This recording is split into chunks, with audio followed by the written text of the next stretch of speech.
Ке тргна ли конечно БРТ системот или понатаму ќе остане само идеја на хартија? Проектот, што со години беше заглавен и постојано тема на расправи, повторно се враќа во игра, откако Европската банка за обнова и развој дала зелено светло да се откочи постапката, вели градоначалникот Орце Ѓоргиевски.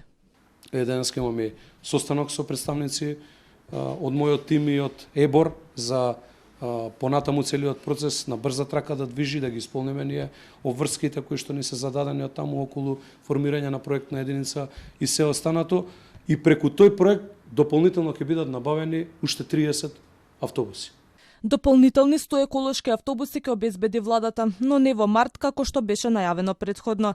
Испораката на поголемиот дел од нив се очекува до крајот на годинава. Во минатиот мандат поранешната градоначалничка Данила Арсовска речиси на секоја седница предлагаше точки за набавка на нови автобуси, но советниците од ВМРО ДПМН не ги гласа.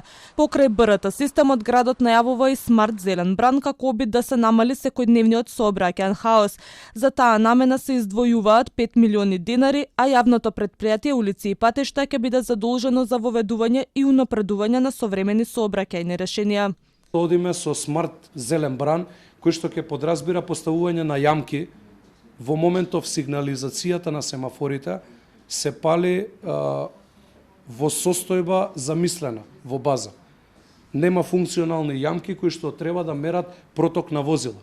Кога ќе има такво нешто имплементирано, тогаш нормален ќе биде ефектот на времетраење на семафорот за црвено, жолто и зелено, и тогаш и нормален ќе биде протокот, но и оние сообраќајници кои што се под притисок.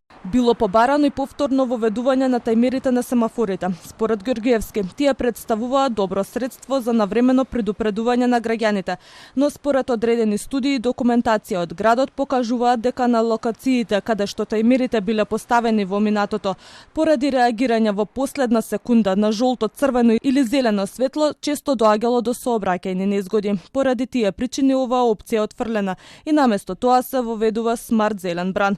Поради зголемениот број на сообраќајки, Министерството за внатрешни работи го воведе системот Безбеден град. Првично се испраќаа само опомени, но од 1 февруари почна и казни за прекршителите.